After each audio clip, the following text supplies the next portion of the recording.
Let me thank all of you for being here this afternoon. Let me thank our special guests.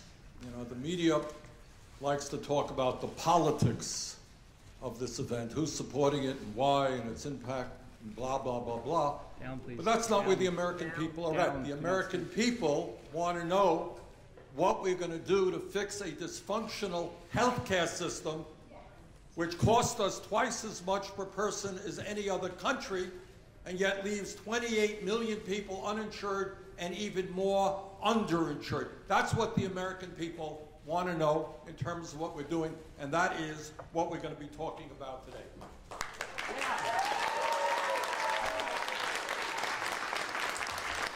And I want to tell you that I am just very excited about the kind of support our Medicare for All legislation is receiving all across this country and right here in the United States Senate.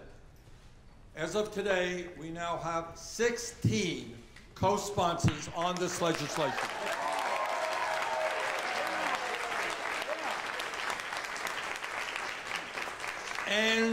And in order of seniority, kind of that's the protocol here in the Senate, let me mention to you all of the co-sponsors. Senator Pat Leahy, Sheldon Whitehouse, Tom Udall, Jeanne Shaheen, Jeff Merkley, Al Franken, Kirsten Gillibrand, Dick Blumenthal, Brian Schatz, Tammy Baldwin, Elizabeth Warren, Martin Heinrich, Mazie Hirono, Senator Ed Markey, Cory Booker, and Senator Harris of California.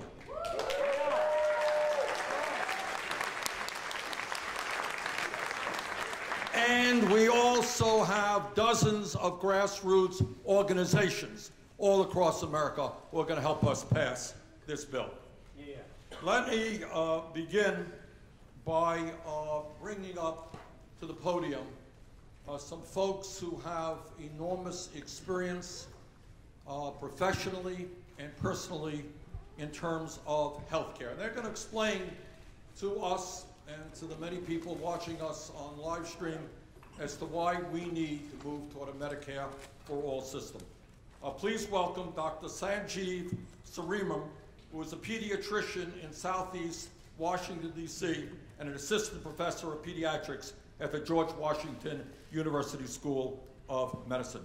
Dr. Sarimam. Yeah.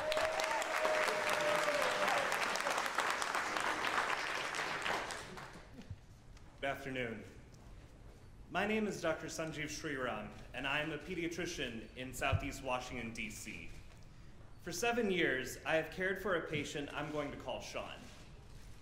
I met Sean when he was 13, newly diagnosed with type 1 diabetes and still adjusting to checking his blood sugar and regularly doing those insulin injections. I earned his trust because I never judged him when he had setbacks, and I always kept it real. Sugarcoating is not recommended for diabetics. Together, we have made his diabetes and his mental health issues manageable conditions that he controls, rather than his conditions controlling him. He is now 20 years old, a graduate of a rigorous vocational skills program, and eager to get a job. 2 months ago, Sean told me he wanted to look for work in Virginia, but then he would not have Medicaid like he does now. Sean's mother has become a friend of mine, and I've recently learned her health is struggling. She will not be eligible for Medicare for at least 10 years, and none of her 3 jobs come with health insurance. Fortunately, she lives in DC and qualifies for Medicaid, but if she lived in her home state of Texas, she would be uninsured. Sean and his family are like Husky in Southeast DC, and they are like millions of patients community physicians are seeing every day across America. I greatly appreciate how the Affordable Care Act has made life easier for Sean and his family. But their experiences highlight ongoing problems with our healthcare system. Uninsured African Americans are twice as likely as white people to have no coverage if they live in states that have not expanded Medicaid. Too many women and low-income families are stuck in Sean's mother's situation, working multiple jobs with no health benefits, or they're wondering if their health insurance premiums are worth the financial sacrifice. As a physician, I know what Medicare for All would mean for patients like Sean and their families. It would mean we are finally making healthcare a basic human right, no matter what you earn, no matter where you live, and no matter what you look like. Doctors like me, and patients like Sean, and mothers like his mom have not worked our butts off to stay healthy and alive just for insurance companies to price people out or for politicians to play games with the basic human right of healthcare. When it comes to health policy, a lot of people quote Senator Ted Kennedy, but I want to echo his older brother. On this day, 55 years ago, President John F. Kennedy challenged Americans to reach for the stars.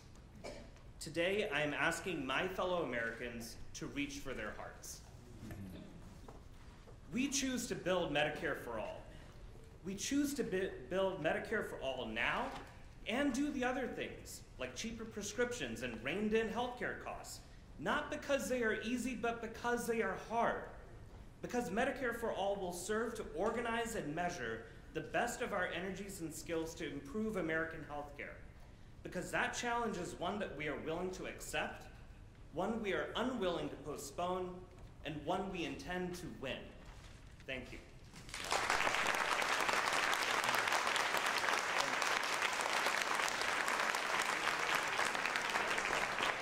Thank you, Doctor. Melissa Johnson Camacho is an oncology nurse at a major teaching hospital in Northern California. She is a member of the California Nurses Association, National Nurses United. Melissa?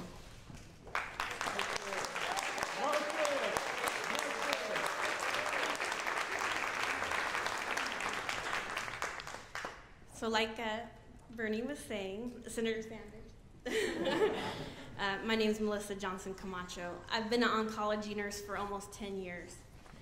I've been working hard with National Nurses United and the California Nurses Association all across this nation. We're trying to make a more humane healthcare system. We want one that's based on patient needs and not pain and profit. I'm here today because of my patients. I'm here to advocate for them. And for cancer patients, Medicare for All would be crucial. It would be an enormous relief. And for some, it's going to mean the difference between life and death. Most people don't realize that a cancer diagnosis is not just a very frightening diagnosis, but what comes with it is also financial devastation for far too many. And because of high deductibles and out-of-pocket expenses, we have tragic cases of people who don't even get to the treatment that they need. There are patients that I think about every day. One young woman still lives deep in my heart. Her cancer had metastasized and her lungs filled with fluid consistently. She needed to have the fluid drained in order to breathe, to survive. I noticed she never completely emptied the bags, which meant her lungs never were all the way clear. When I asked why, Ford to change the bag more than just once per day. These bags are very expensive, and her insurance did not cover the full cost. She was never able to take a deep breath, and she lived in constant distress and pain, struggling to breathe. And to make matters worse, the insurance policy soon renewed. That meant her annual deductible was in place, and she would have to pay the full amount of her medications and supplies until that deductible was met. That young woman spent the rest of her life in unnecessary stress, unnecessary pain, and unnecessary agony. She never again was able to take a full breath for the rest of her life. And as far as I'm concerned as a nurse, This is treatment denied. This is treatment she needed and deserved. Thank you. To me, it is immoral that anyone profits off another person's need for health care, and it is repugnant to me that this profit comes from denying care. I see the suffering and pain this causes every single day in the faces of my patients. This system is killing too many of my patients, and I say no more. Let's put an end to this immoral system that's putting profits before patients' needs. Registered nurses like me know the only way that we are going to do this is with Medicare for all. I want to thank all the senators that are co-sponsoring this bill. And healthcare is a human right, and we are going to make it happen. Thank you. Yeah.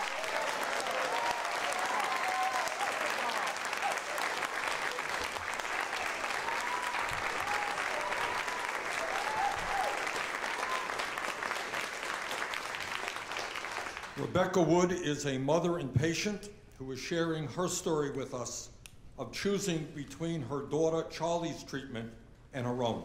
Rebecca.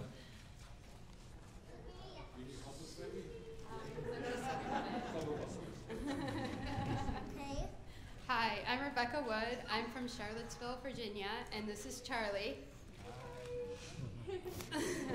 She's kind of bouncing around the room, as you guys may have seen, so I'm going to send her to Ben.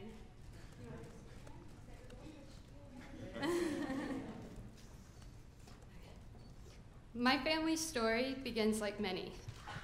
My husband and I met, graduated from college, got married, found employment, and decided to start a family. Our story diverges from the norm at my child's birth. Due to preeclampsia, my daughter Charlie was delivered via emergency C-section 10 hours into her 26th week of gestation. She weighed 1 pound, 12 ounces, and was the size of my hand.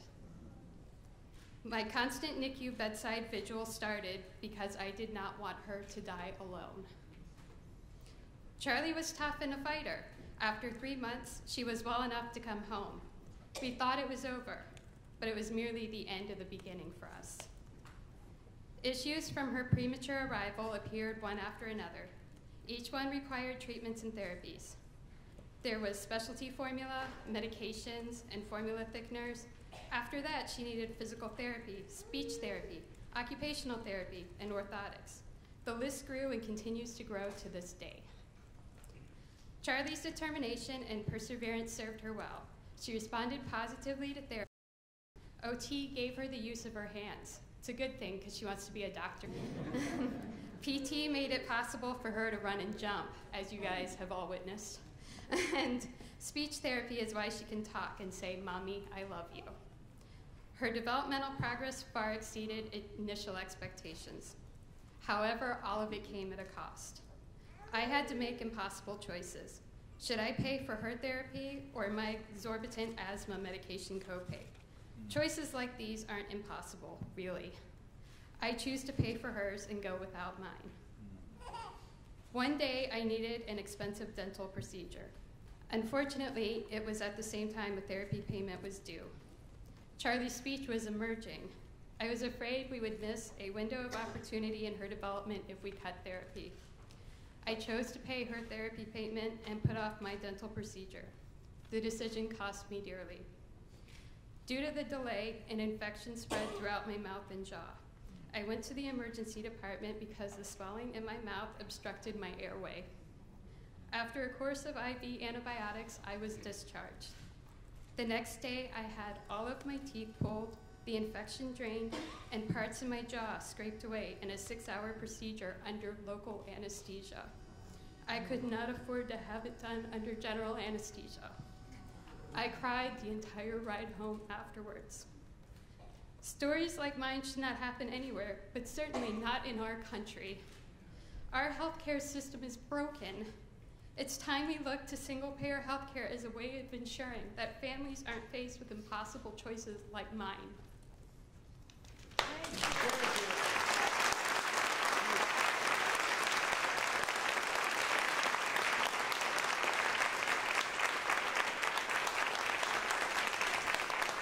We are spending almost 18% of our GDP on healthcare, twice as much per capita as any other country. Healthcare for all is not only a moral issue, it is an economic issue. And we're going to bring up Mr. Richard Master, who is the CEO and founder of MCS Industries, a $200 million a year company in Eastern Pennsylvania, who's going to tell us why, as a businessman, he understands that the future of this country rests with Medicare for all. Richard?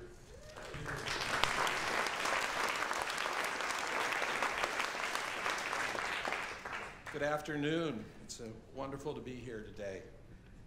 4 years ago, I started an investigation. I wanted to find out why every year at renewal time, my company faces double-digit increases in healthcare premiums. We spend $10 per hour to insure an employee with a family. We spend well over $2 million a year to provide insurance for a small group of employees in the United States. So I took a deep dive into the healthcare insurance industry in the United States, and I didn't like what I found.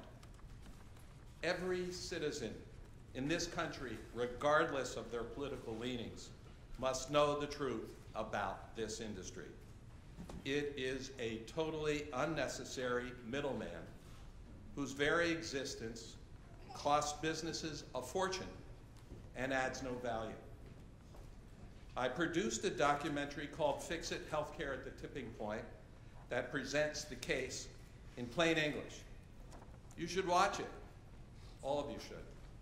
If you aren't mad enough, when you finish that one, then watch the second one, Big Pharma Market Failure. You really get mad. Here's the story in a nutshell. Insurance companies are making backroom deals with drug manufacturers and pocketing the money. Ever heard of a pharmacy benefit manager? Well, look into it. Other industrialized countries get better health results at half the price. The way we finance healthcare keeps wages flat, discourages businesses from hiring full-time employees, and causes discrimination against employees in their 50s and 60s. At 17% of our GDP, growing toward 18% and beyond in the 2020s. And growing, healthcare costs pose a real existential threat to the American economy. Warren Buffett was right. Medical costs are the tapeworm of American economic competitiveness. As a CEO, my job is to find best practices that maximize efficiency. Over the last 4 years, I've joined groups of equally concerned business people like Business Leaders Transforming Healthcare, and I have studied in depth the healthcare systems of other industrialized nations. There is no doubt at all in my mind that the best way to ensure the competitiveness of American business is with a single-payer healthcare system. Yeah.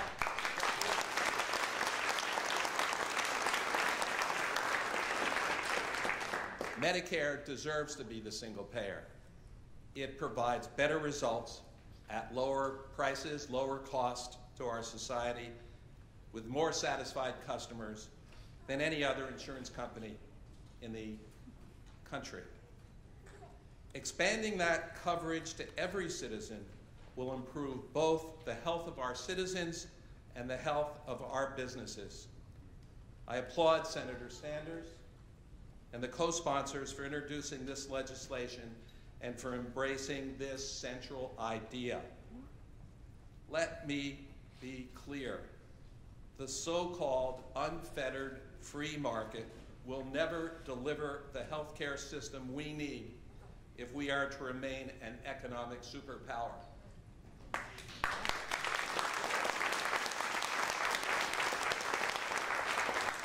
We've initiated a new campaign, Business Initiative for Health Policy, and the aim of this is to educate the public and lawmakers about the economic benefits of the single-payer system.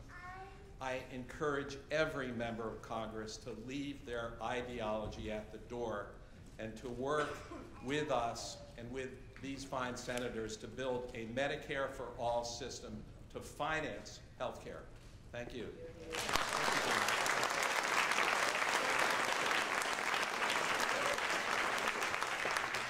Last but very much not least is Dr. Danielle Martin. You know, I think it is high time that we started taking a look at what countries around the world were doing in providing quality care to all of their people in a far more cost-effective way than we do. And one of the examples of a single-payer system that is working well, that is popular, is the Canadian system. Dr. Martin is a Canadian physician, healthcare administrator, and an associate professor at the University of Toronto. She is the author of a Canadian best-selling book, Better Now, 6 Big Ideas to Improve Healthcare for Canadians. Dr. Martin? Thank you, Senator. I must say I'm very grateful that so many Americans are interested in learning about the experience of your Canadian neighbors under our single-payer healthcare system, which we also call Medicare. As a practicing doctor, a hospital administrator, and a citizen, I am so proud to be part of a system where access to doctor and hospital services is truly based on need, not ability to pay. And I'm not the only one. In public polls, 94% of Canadians say that our healthcare system is a source of personal and collective pride, even more than ice hockey. Single-payer healthcare is a symbol to us of what it truly means to be Canadian, that we take care of each other. Now, my grandparents immigrated to Canada in the early 1950s, like so many people who come to this country, hoping to build a better life for their kids. And at that time, there was no universal health coverage in Canada. So when my grandfather had his first heart attack in his early 40s, his world was shaken. And by the time he died, nearly a decade, the family was essentially bankrupted by medical bills. I know that this remains a reality for many in the United States today, but you should know that just north of your border, that kind of a situation is essentially unimaginable. My generation of Canadians does not remember what it was like to worry about paying a doctor or a hospital bill. And despite our challenges, which of course every country experiences, Canadians have a longer life expectancy, lower infant mortality rates, and fewer preventable deaths than in the United States.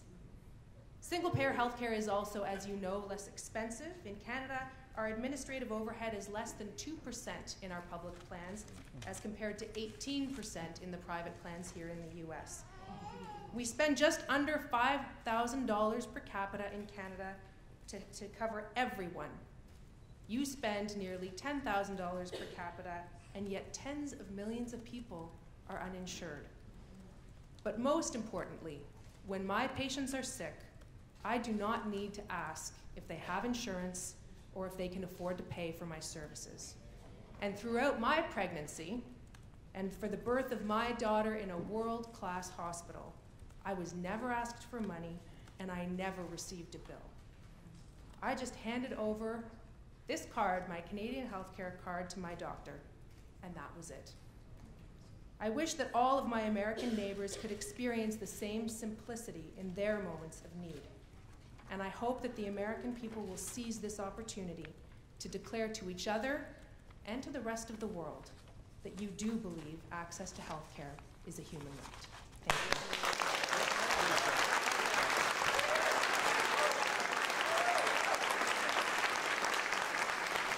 Thank you, Dr. Martin. Today, all of us stand before you and proudly proclaim our belief that health care in America must be a right, not a privilege.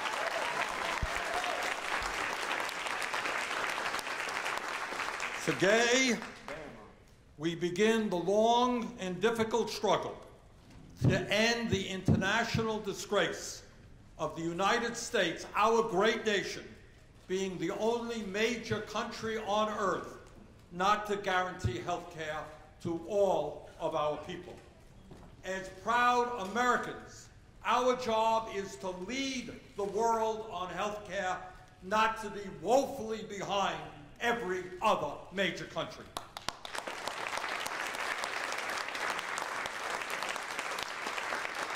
Today, we begin the debate vital to the future of our economy as to why it is that in the United States, we spend almost twice as much per capita on health care as any other nation on earth, and yet we have 28 million people without any health insurance, and even more who are underinsured with high deductibles and co-payments.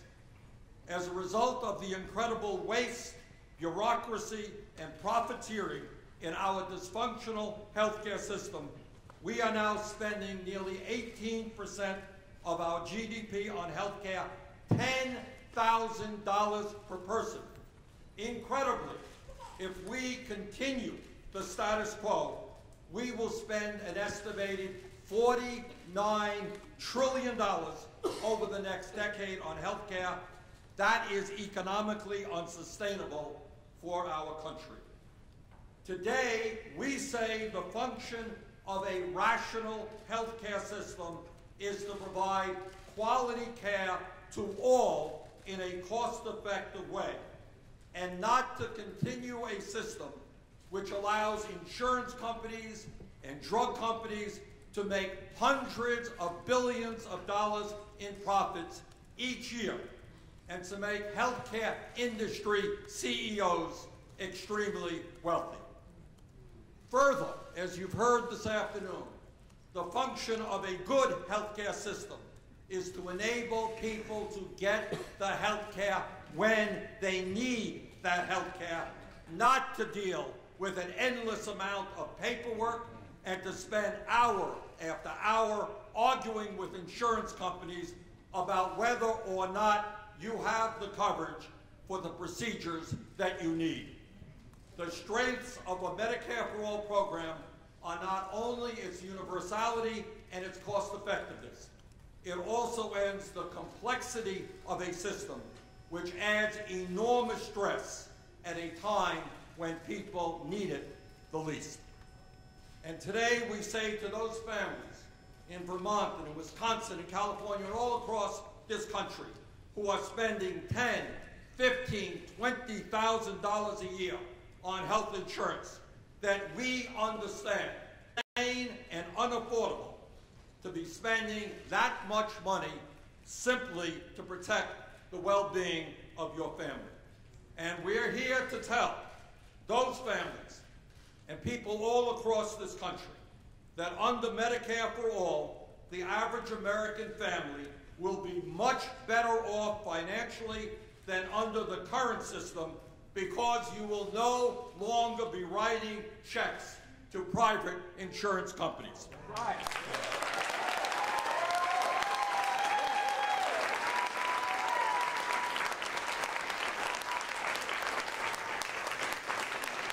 While, depending on your income, your taxes may go up to pay for this publicly funded program, that expense will be more than offset by the money you are saving by the elimination of private insurance costs. And today, we tell the drug companies that the American people are sick and tired of the greed of the pharmaceutical industry. We are no longer going to get ripped off and pay the highest prices in the world for prescription drugs under Medicare for All. We're going to negotiate lower drug prices for the government and for every single American.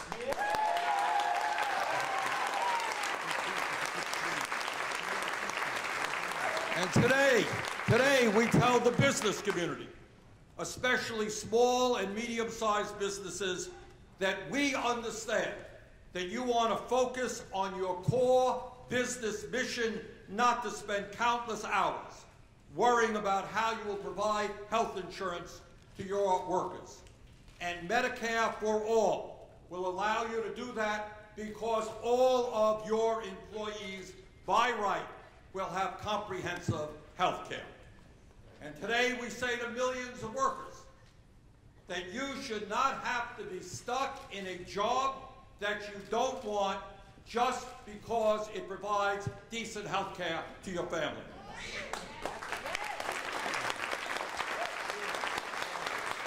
With health care as a right, you will finally have the freedom to do the work you love and are passionate about, and our economy and our nation will benefit from that. 52 years ago, President Lyndon Johnson signed historic legislation that said in the United States of America, if you are 65 or older, you will be guaranteed health care as a right. And that legislation, called Medicare, has been enormously successful. We take it for granted now, but seniors in America are healthier, happier, and more secure than before the passage of Medicare. And today we tell our seniors that as good as Medicare is, we have heard your concerns, and for the first time, we will expand coverage to include dental care, hearing aids, and vision needs.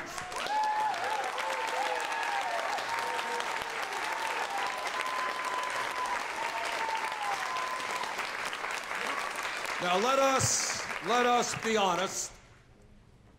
The crisis we are discussing today is not really about health care. Crisis we are discussing today is a political crisis which speaks to the incredible power of the insurance companies, the drug companies, and all those who make billions of dollars off of the current system.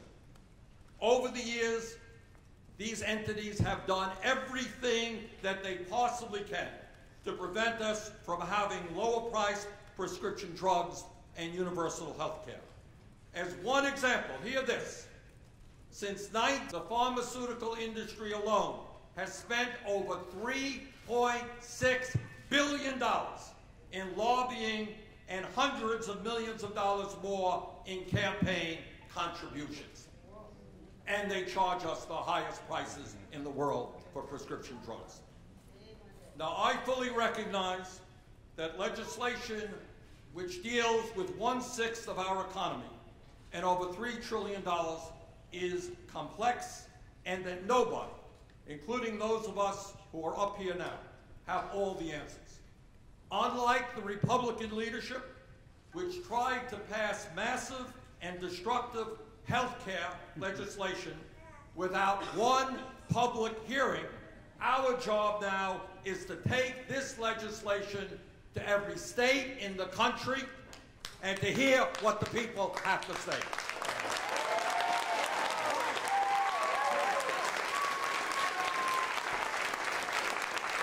Unlike the Republican leadership, we want to hear from doctors and hospitals and patient advocates and ordinary citizens as to how we can make this bill even stronger and more effective. We want to hear from the American people as to the fairest ways that we can fund this program. But to my Republican colleagues, please don't lecture us on health care. In the last few months, you, the Republican Party, have shown the American people what you stand for when you voted for legislation that would throw up to 32 million Americans off of the health insurance they have, and at the same time give huge tax breaks to the rich and large corporations. You, the Republican Party, have no credibility on the issue of health care.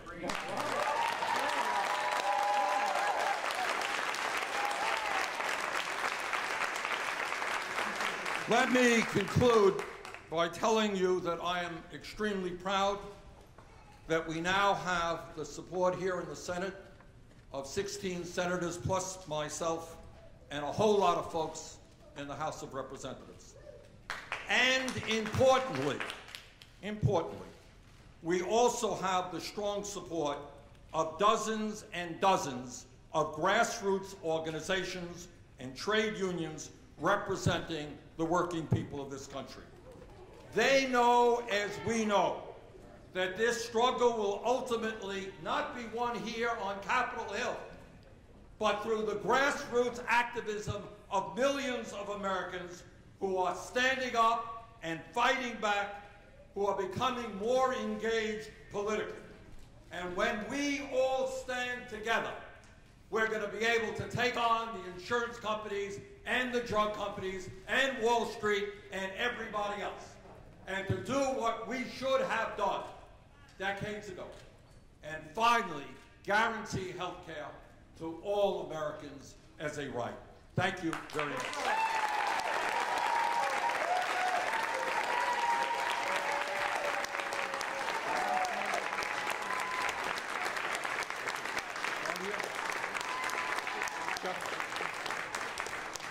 Senator Jeff Merkley of Oregon.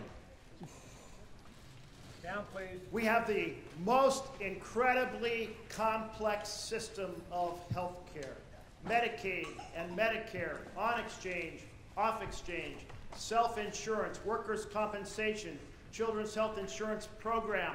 We don't have one system, we have many. And in the course of that, for any given ordinary American, it's a lifetime of stress, a lifetime of trying to figure out how to negotiate this process with one simple goal, that when your loved one gets sick, they'll get the care they need.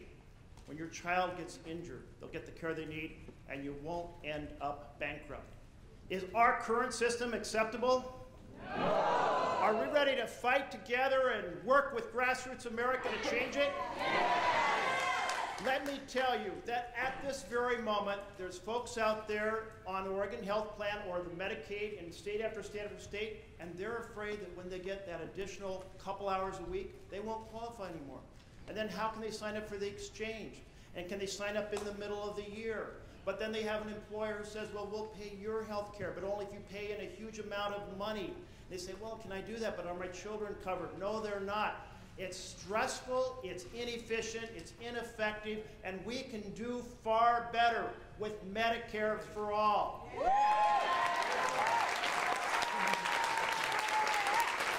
Peace of mind that when your child gets sick, they'll get the care they need, that you won't go bankrupt.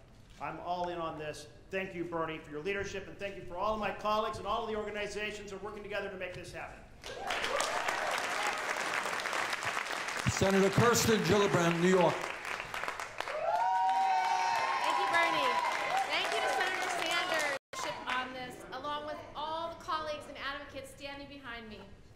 The bottom line is this: our democracy only works when regular people stand up and demand action. So thank you to all of you who are here today who have been fighting for Medicare for all year after year. As I've traveled around my state, one of the top concerns I hear from people is that healthcare is still too expensive. Under the healthcare system we have today, too many insurance companies continue to value their profits more than the value of the people they are supposed to be helping. It's time for something better, and I'm thrilled to announce that I support Senator Sanders' Medicare for All bill.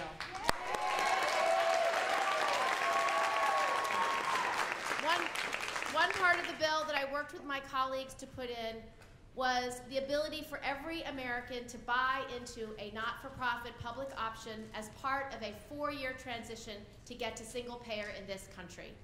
This would create affordable public health care that's available to any American to purchase in the already available exchanges. When I called for a not-for-profit public option during my first House race in 2006 in a 2-to-1 Republican district, it became very clear to me that this is not a partisan issue. Healthcare should be a right. It should not be a privilege once and for all. So I will be standing with Bernie, and I hope all of you, to make sure that every single American gets access to affordable, good quality health care with a single payer system in America. Thank you.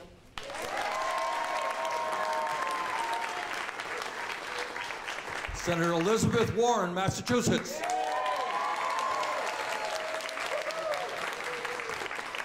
Thank you. It is wonderful to be here with you today, but we have to remember, the only reason we are here is because millions of people across this country made their voices heard.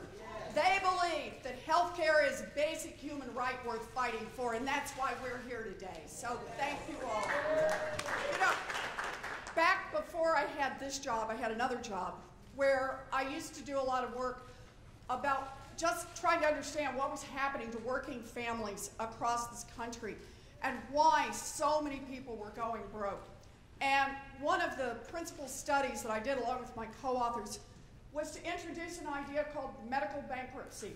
The fact that hundreds of thousands of hard-working people across this country were filing for bankruptcy in the aftermath of a serious medical problem.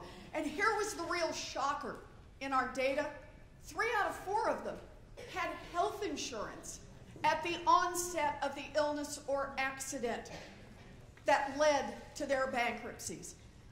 That's wrong.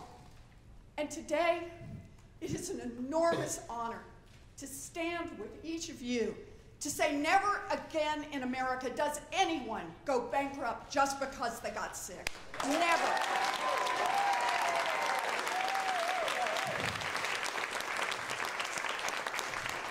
This has been a long fight from Franklin Roosevelt, who wanted health care for all as part of Social Security, to Lyndon Johnson, who gave us both Medicare and Medicaid, to Ted Kennedy, who made sure that our children were insured with CHIP, and to Barack Obama, who helped build the game changer that gave millions of Americans who didn't have health care coverage new health care coverage.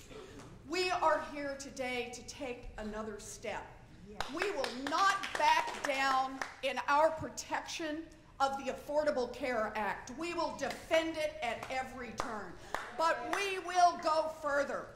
We will go further, and we will say that in this country, everyone gets a right to basic health care. That's what Medicare for All is all about, and that's why we're here. So that's our argument. Everyone gets covered, no one goes broke, and families in some of the toughest moments in their lives will not be left alone. I want to say thank you to Bernie for all that you have done. I am honored to be part of this fight. I am to stand up and say one more time, healthcare is a basic human right, and we fight for basic human rights. Thank you all.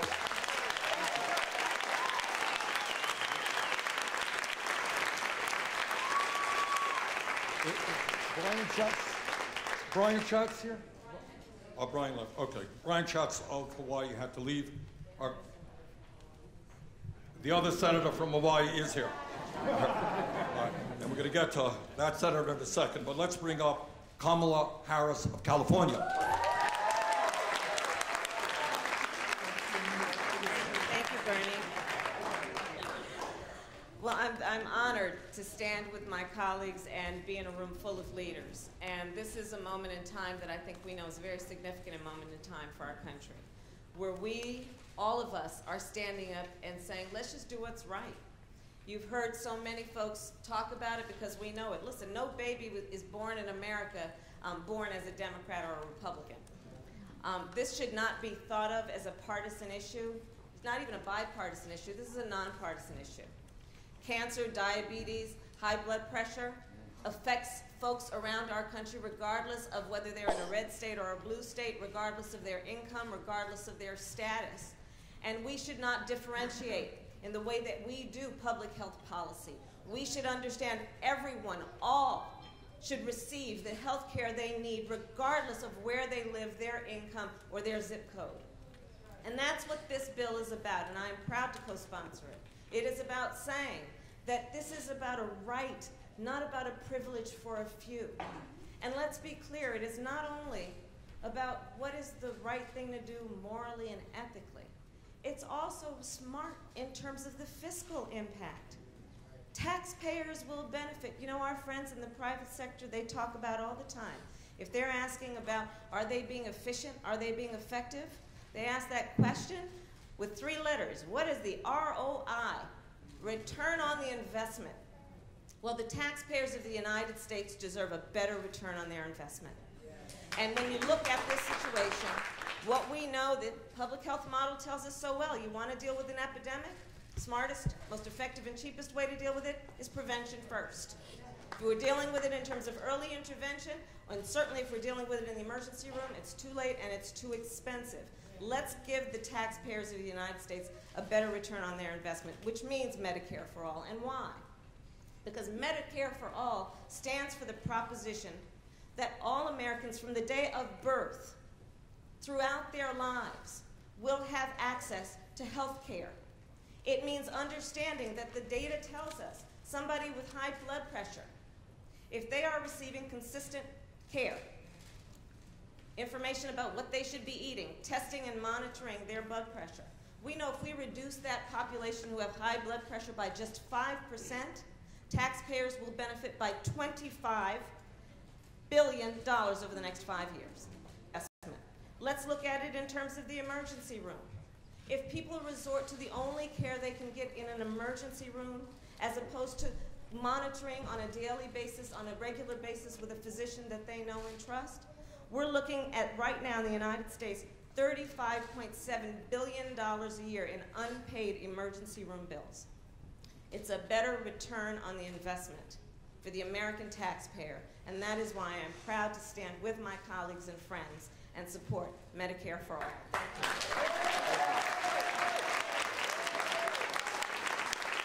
Is Cory here? Senator Cory Booker of New Jersey.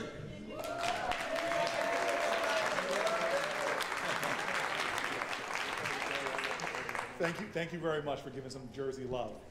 I am so proud to stand here today with my colleagues, with nurses, with doctors, with activists who understand the truth of our country.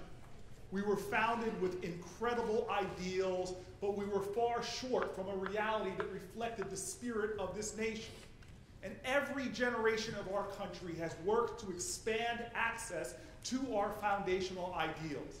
That every American should have life and liberty, that we should have equal justice under the law, literally that we fulfill our pledge of liberty and justice for all. And so we fought, and people died, to expand access, universal access to the ballot. We fought, and people died, to expand universal access to civil rights. We fought, and we struggled to make sure every child had universal access to public education. But when it comes to one of the most basic aspects of the ideals of life and liberty, you must include that every American has access to quality, affordable health care. And so this is the fight for our nation to live up to our ideals. Because you cannot have justice in this country where you have millions of Americans who cannot get access to basic health care because of the amount of money they make. You cannot have liberty when millions of American families are shackled and chained to fear and illness and sickness because they can't afford the medication or can't afford to go see a doctor. You cannot have a nation that professes to favor freedom if so many families feel the pain and the constriction of having to worry about affording their rent or being able to meet their basic needs of their family or pay to go to the doctor. And so now more than ever, we have to understand that this is a defining moment of the character of our country. How can we, the greatest nation on the planet Earth, have the most expensive healthcare system, fast approaching 20% of our GDP, but not get healthcare outcomes anywhere near our competitor nations? It is embarrassing to me. I love my northern neighbor, but it is embarrassing to me to have a Canadian stand here in the capital of the United States of America and talk about a system that takes care of their children better than we take care of our children, our most valuable natural resource. And we are leaving so many of our children in the insecurity, in the pain, and the agony of not having access to quality health care. And so I was getting a little competitive back here with some of the New Yorkers and the Californians. And so let me just end with the words of one of the patron saints of New Jersey, a man named Bruce Springsteen. He says it proudly. We are a nation that takes care of its own. I cannot sit when Australia or Canada or England takes care of every one of their children better than the United States of America. In this nation, this noble country, this country of love and compassion and empathy, we must stand up right now and say that we will be the symbol of hope and light and freedom and justice and liberty for all. Thank you.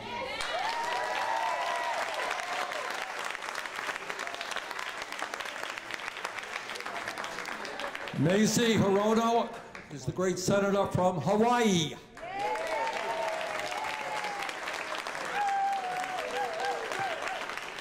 Thank you, Bernie, and aloha, everybody. Thank you all for being here because you represent the millions and millions of people in our country for whom health care truly should be a right and not a privilege. That is the principle that unites all of us, that health care is a right, not a privilege for those who can afford it. That affordable, accessible, quality health care should be available to all. In other words, universal health care. Now, we're all one diagnosis away from a major illness. I certainly found that out about 4 months ago when I was diagnosed with stage 4 kidney cancer. Well, thankfully, I had health care, so I could focus with my doctors on what kind of health care I needed, whether I should have an operation or what, rather than trying to figure out how I was going to make painful choices as to some other obligations, fiscal obligations, economic obligations, as you heard. That should not be in our country. And so healthcare as a right, not a privilege. You know, you heard so many wonderful speakers talking about the painful choices that they've had to make in this great country of ours. And therefore, you know, I think about something that Dr. Martin Luther King also said, and I think he was paraphrasing someone who came before him, that the arc of history is long, but it bends toward justice. And justice is health care, quality health care for all as a right, not a privilege. And you know the road is going to be long because just a few weeks ago, we were just one vote away from taking away health care from millions and millions of people in our country in one fell swoop. We were that close. So we know that we're going to have to keep on with this fight. It's not going to just happen because we are standing here united under the principle that health care is a right, not a privilege. The long road ahead is what is going to, I think, inform our actions over the next number of months. And truly, for us to be able to achieve healthcare as a right, not a privilege, is going to require all of us and the millions of people out there who care just as much as you all do, and for all of our families, for every American citizen. And I should mention immigrants, people who are in this country, 11 million undocumented people, 800,000 DACA participants who are about to be deported in the next 6 months. All the people in this country should have health care as a right, not a privilege. All of that.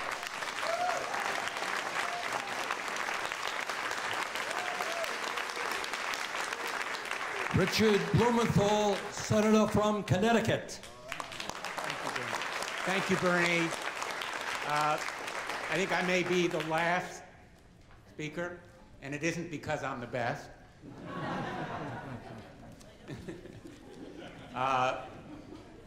Here are a couple of simple truths. Number one, health care should be a right, not a luxury. Number two, Medicare works. How do I know it works? That's how I know it works. It works for millions of Americans my age who remember what it was like historically. I wasn't there, but historically before there was Medicare. Medicare was a tremendous historic advance. And today we say everybody, no matter what your age, how much you make, where you live, should have those same rights. Now, the fact is, there's nothing novel or original about this idea. In fact, every nominee for the President of the United States, every Democratic nominee, from Truman to Clinton, advocated single-payer health care insurance. The difference now is that we have a chance to achieve it. And the reason we have a chance to achieve it is because of advocates like Bernie Sanders and Elizabeth Warren and my other colleagues here who are going out and talking about it to the American people. And what I pledge to do is I'm going to have hearings around the state of Connecticut, my state of Connecticut. And I'm going to give people in Connecticut a chance to tell me what they think. I'm going to listen to them. I challenge my Republican colleagues to do the same. Go out there and ask people whether they are in favor of Medicare for all, and I guarantee you, you'll get an earful. And here's another basic truth.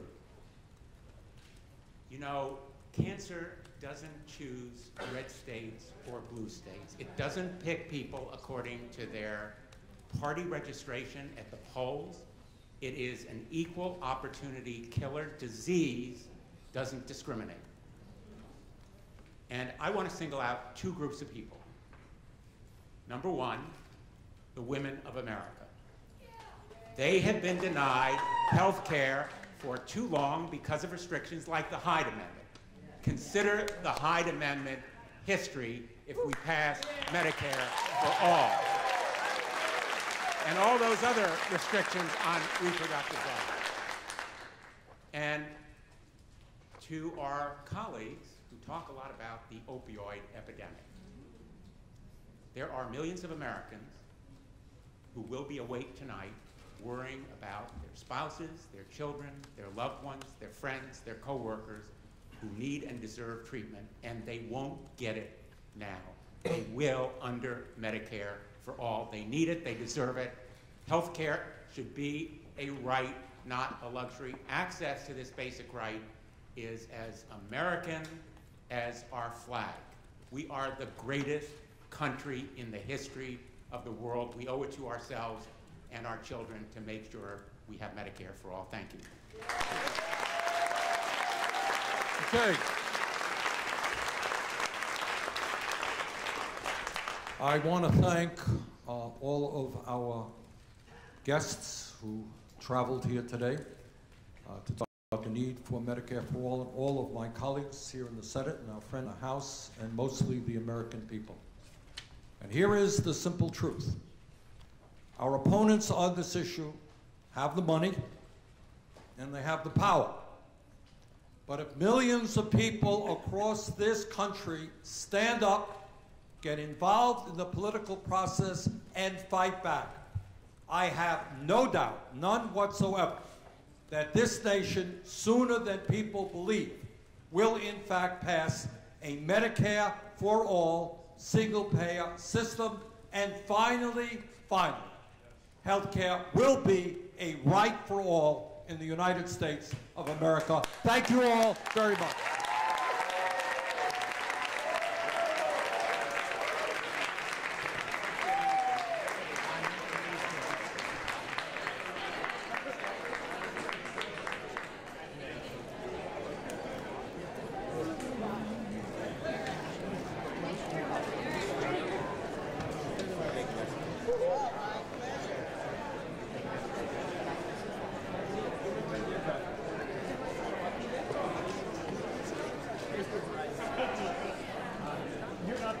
Okay.